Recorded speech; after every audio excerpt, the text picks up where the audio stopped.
Let's start the countdown.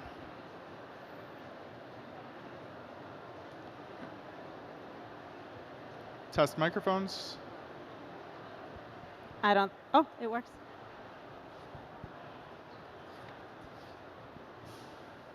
Mansoor, does your microphone work? Do you have Hello. one? Yeah. It's working fine. Do we have one more microphone for Mansoor?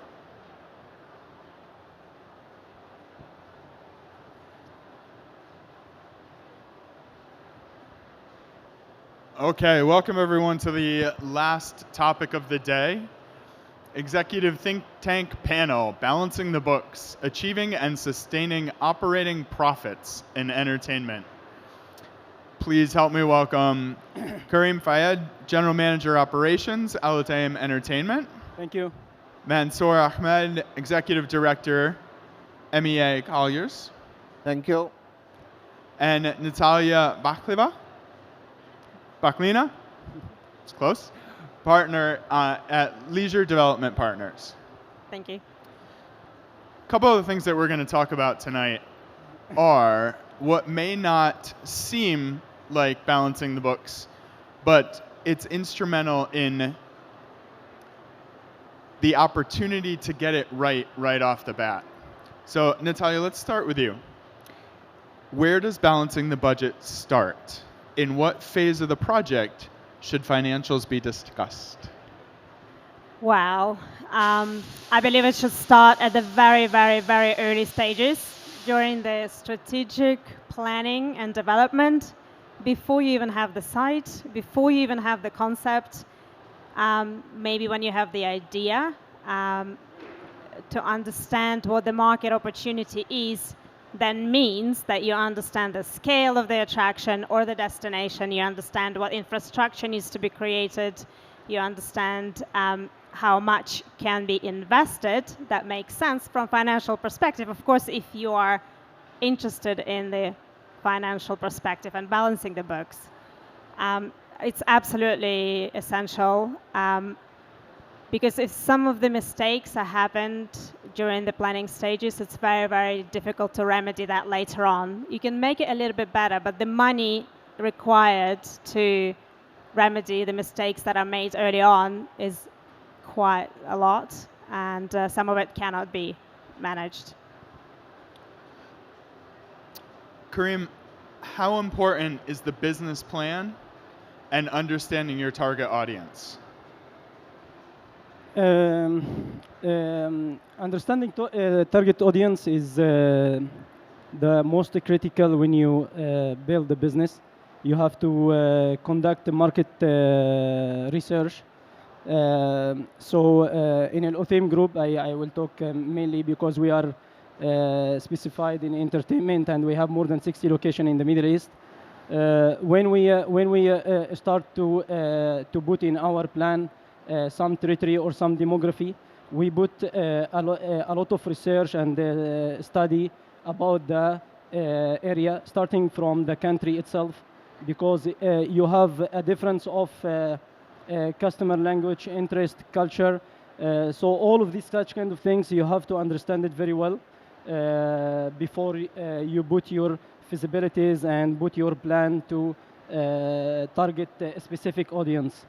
And there is a lot of things you have to put it in your consideration, the demography, and mainly we are targeting malls and shopping centers and building entertainment center inside these malls. And sometimes these malls, it's placed in some cities or in some malls, which you have to understand your audience. You are targeting families, you are targeting bachelor, you are targeting people which they are conservative about the entertainment for their kids. They are conservative about their safety. So all of these kind of things you have to understand, and you put it very accurately before you start your business. Go ahead. I wanted to add, I think it's really important to study the audience, but also if you're using, for example, IP or brands in your attraction, you need to understand how align those values that the IP is bringing to the attraction and the experience that are developed. We see so many attractions now that have used for example, it could be a gaming IP or it's a TV show that targets a completely different audience from what the attraction is targets. It can be an FEC that's using a TV show for adults who like to sit and watch TV, but the attraction is an adventure sports. And none of these audiences are engaging with the brand. And we've seen a lot of that happening lately, and I think it's quite important to know that. Let me add something also. I am so proudly saying that in our group we have a multi-brands of entertainment. So any opportunities which is coming to us in any shopping center to open in entertainment, we have a multi-brands of entertainment. We have some entertainment which is targeting family, targeting some specific age group, higher age group, teenagers, or maybe kids. So we have to carefully understand these malls, what kind of patterns which is which is helping me to put the target audience. Maybe some malls in some areas, which is most of the people is bachelor. Okay, this type of bachelor, what kind of spending power they have. So all of these, such kind of things, I have to understand very well before putting the games and the attractions, so it will be efficient in terms of return on investment and all of that. And also, when we talk about family entertainment center, we have also to understand that this area or these malls, it's targeting which type of customers. It's relying on volume of people with low spending power, or it's relying on high value people which is spending more but less of number of transactions, which is affecting the ATV to be low or to be high ATV. Okay.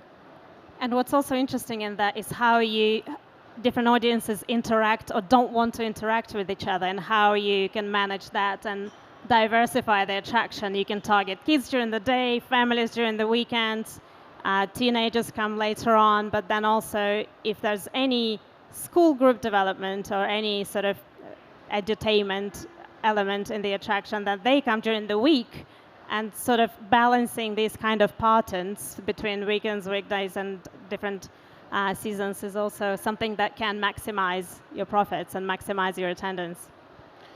Mansoor, how early does the financial conversation come into play for your projects?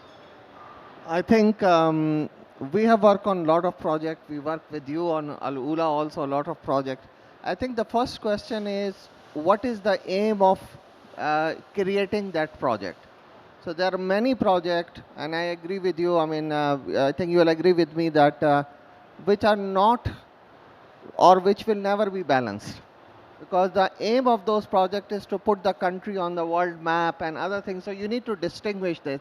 There are many projects where we say that they will never going to make money, but it will bring you tourists. It will bring you. So we then calculate. You talk about balancing the book. We calculate the economic impact of that. Yep. That how it's going to increase the hotels occupancy and tourism and all those sort of things.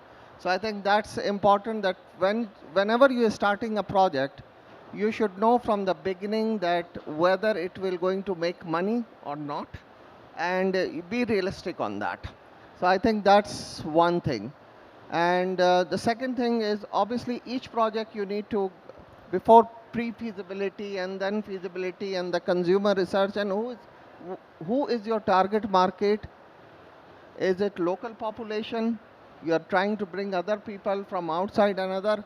So I think that is from the beginning. I would say that even before all the designing and everything take place, you need to test the project and say that whether it makes sense or not. And even in the big projects, and I don't want to name, but we have done number of projects where then you need to look at other sort of revenue generating activities. The project will never make probably money, but I think the best thing is golf courses. Golf courses will never make money. Then you make villas around it, another thing which will basically generate enough cash to basically make those projects feasible. So yes, I think before you spend any money, yes, you need to have a concept, but before you start doing even a detailed design and everything, you need to have a very detailed business plan. I don't believe in those pre-feasibilities and other, because you, on the basis of pre-feasibility, you end up spending some time on design another 30, 50 million, and then you realize that it is not making sense? Let me,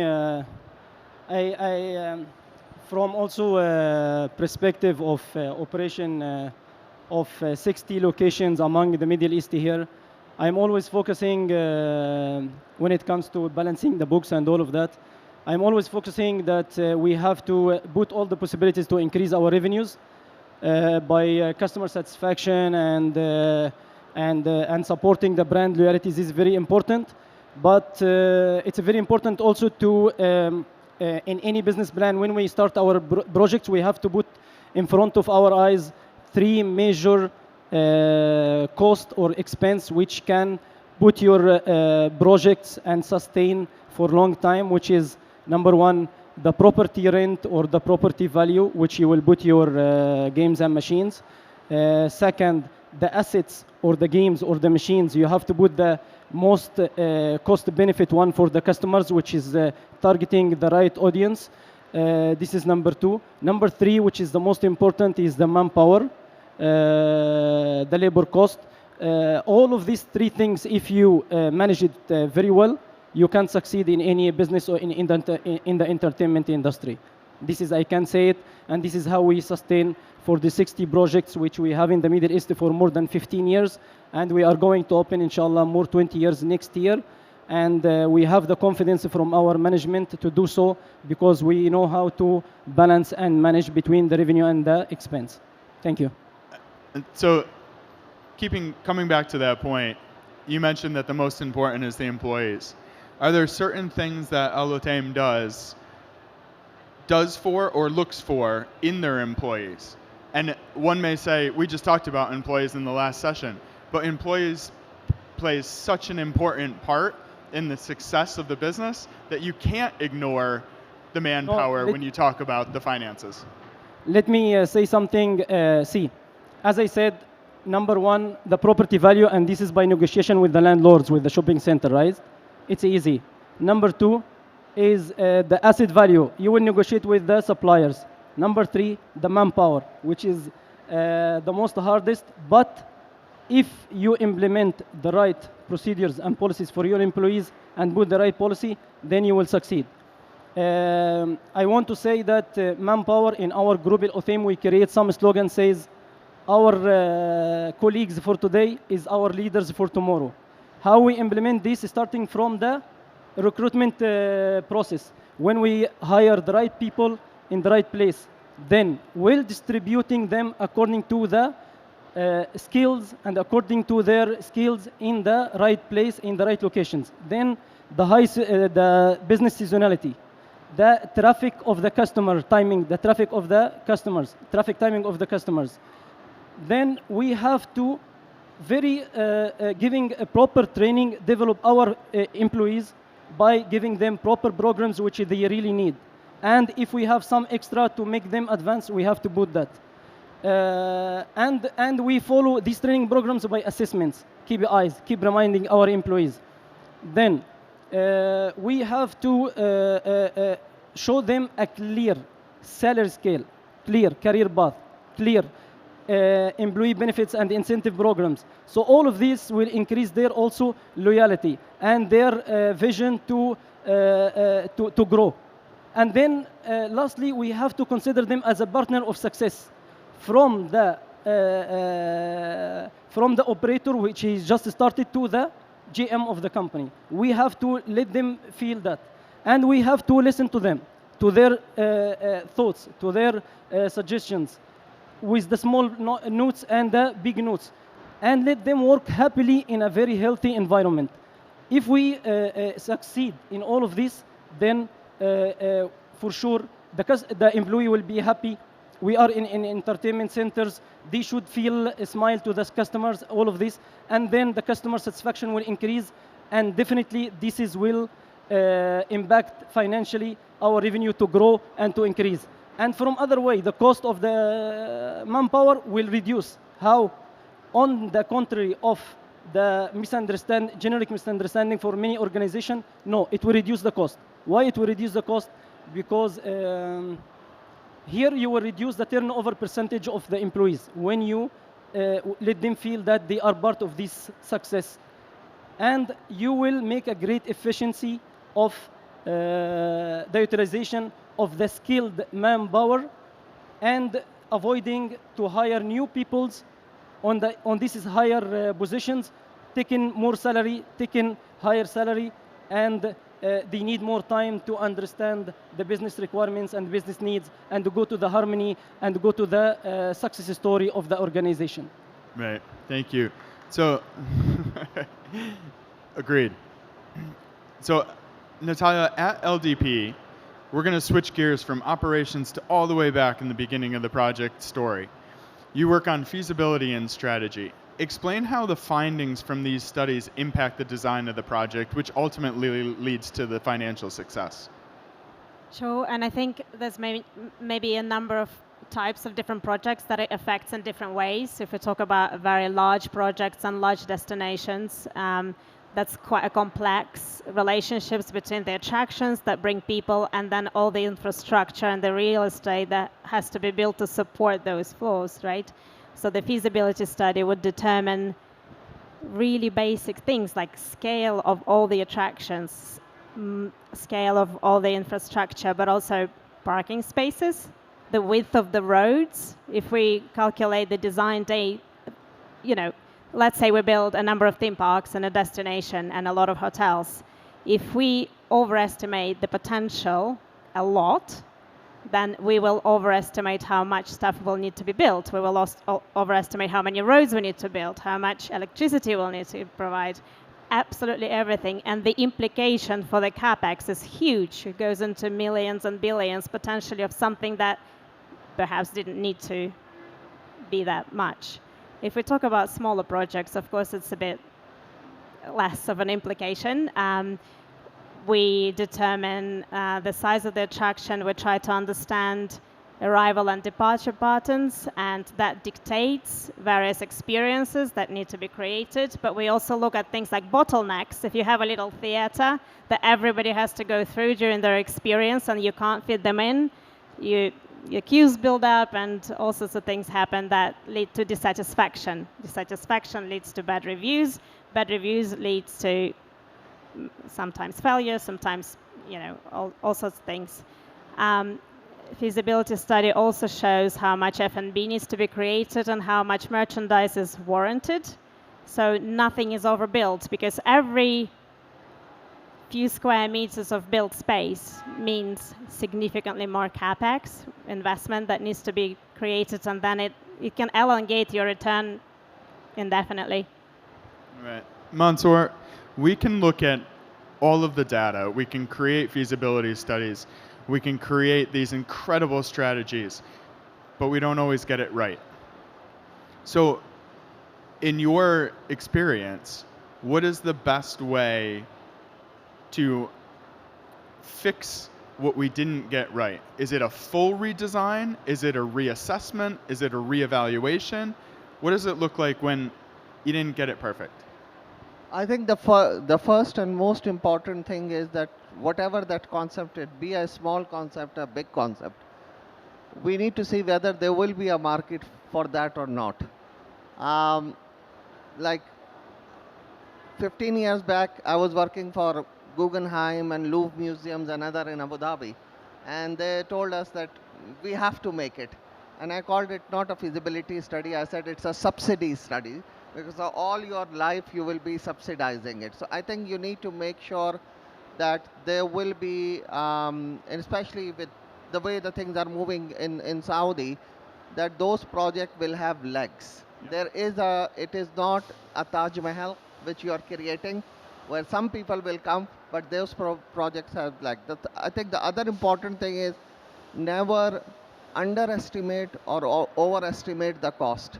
If you overestimate the cost and then you build according to that cost, because you have unrealistic number of customers and the ticket pricing another, you will never achieve those ROI.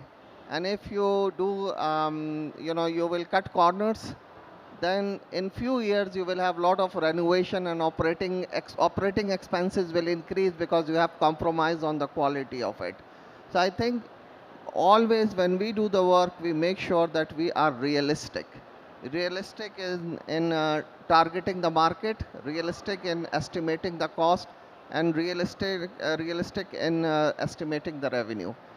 It's better to show a client a true picture and then let him decide that there are projects, like I gave you the example of Guggenheim and Louvre, that say, we still want to do it. Yeah. But don't try to show a rosy picture, which will affect you and affect the client also. Right. Go ahead, yeah. Say there was a strategy and some plan didn't work out, it was a bit too ambitious, and things have been built and they're not performing well, of course, because there's no market that was expected. There are some things that can be done. We know it because we have been brought multiple times to improve the operating performance of assets that are distressed, or we have worked in the UAE quite a lot over the past years trying to improve the performance of the groups that operate multiple assets, and some things have definitely been done successfully.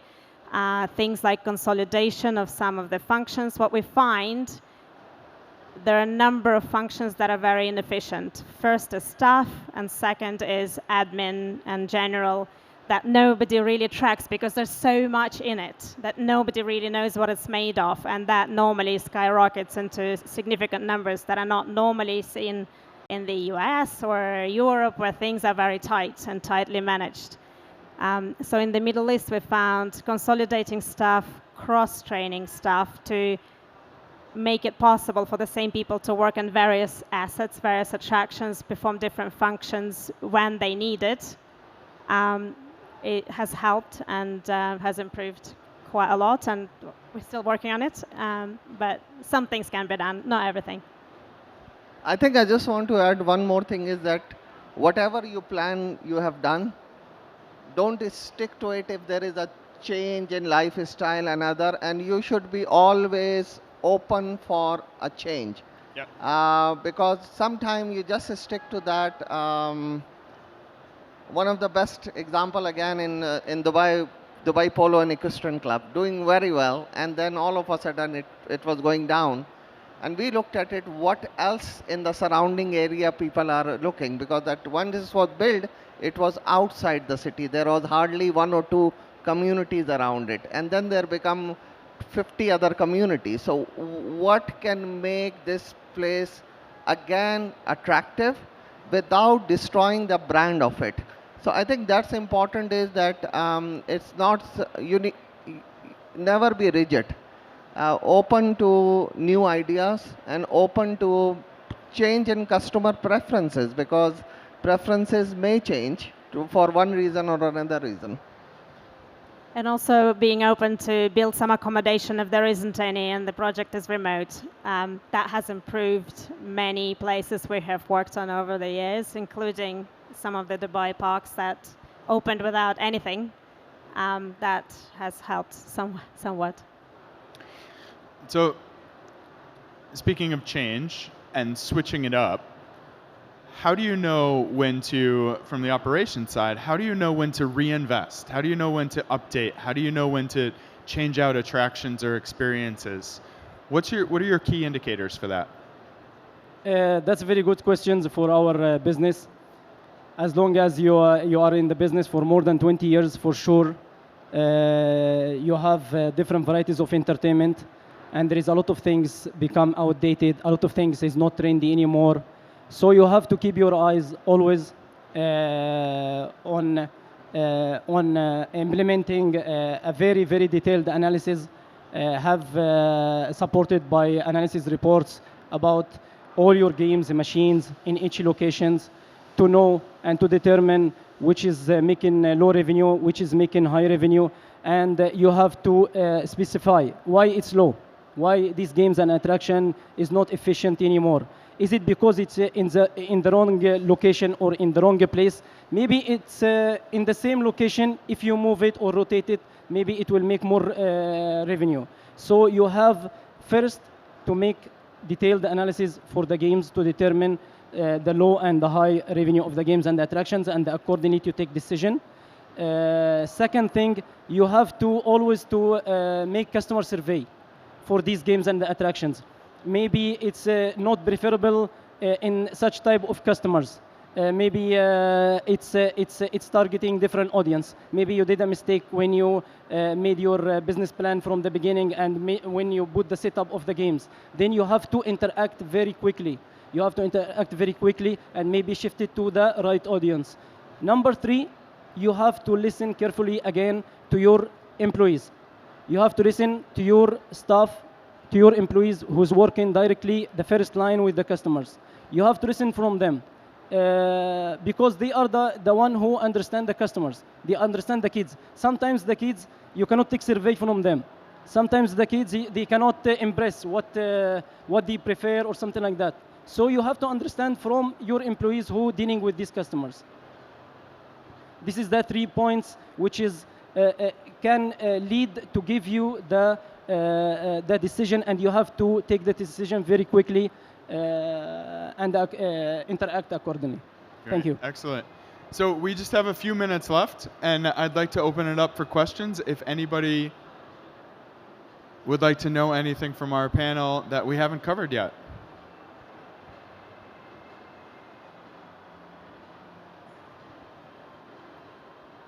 Okay. I have one last question. This is, how important are the intangibles? The intangibles. How important are the adjacencies to the business? How important are the things that you don't have a survey for? How do you react to that, and how much fluff factor do you put in on the early side to make up for being flexible and creative on the backside? Well, the adjacencies are extremely important, and we definitely factor those in at the very beginning. And of course, the more adjacencies can be protected, the better for the future, and the more predictable the future becomes. In terms of intangibles, what would you say IP is intangible? Yeah, so brands and IPs are extremely important. There's a huge impact that they might make if it's done right, if the IP is integrated in the experience rather than just slapped on the door. It increases the value of the project. If it's done right, it increases the attendance. People are prepared to travel for longer. People maybe spend more on merchandise. People sometimes are prepared to pay higher price. So that makes a huge difference to the feasibility if there are intangibles like that involved.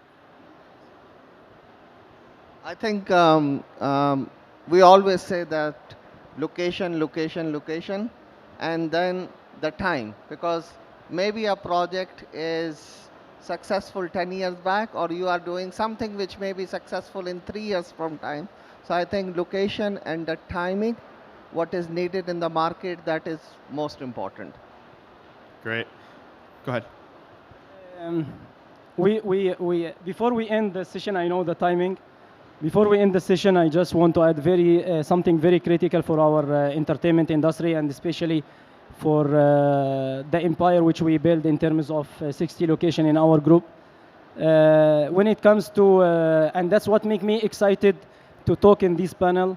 When we talk about the balancing of the books, it's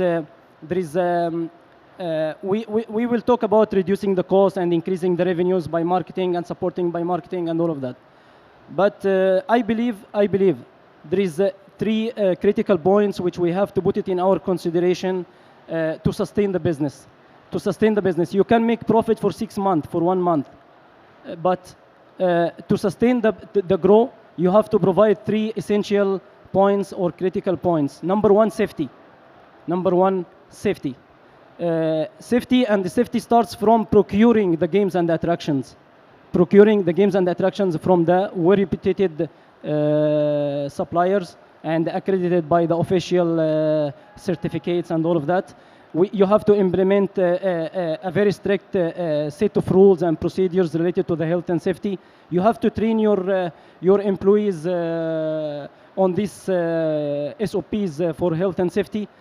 So you have to take care of safety, number 1, for entertainment locations. Number 2, you have to listen to your customer. You have to listen to your customer and to have to understand and update yourself with your customer preferences. Number three, which is also very important, you have to let your employee grow, and you have to update your machines. You have to update your machines to be always upgraded and according to the market and according to the market trend. Yes. Great, thank you. And so we're going to end on just the last statement, which is to balance the books, plan early, be flexible, and constant evaluation. Thank you very much. Yes, yes, exactly.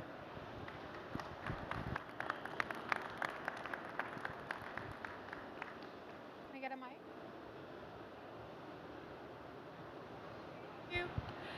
Thank you very much.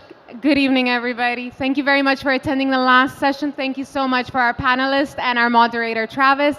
I just wanted to wrap up a very successful day 2 at the CS Summit, and I really look forward to seeing you guys all tomorrow. I don't want to take up too much of your time. I know it's been a long day. I hope you have dinner arrangements ready. I hear in Riyadh, everything needs to be booked. So I hope you made some booking reservations, right? Enjoy your evening. This was an interesting one, I do have to say so. Balancing the books is a struggle for me, but it's a learning curve, I'd like to say. Have a good evening. Thank you so much. Enjoy the rest of your night. Thank you so much. Good night.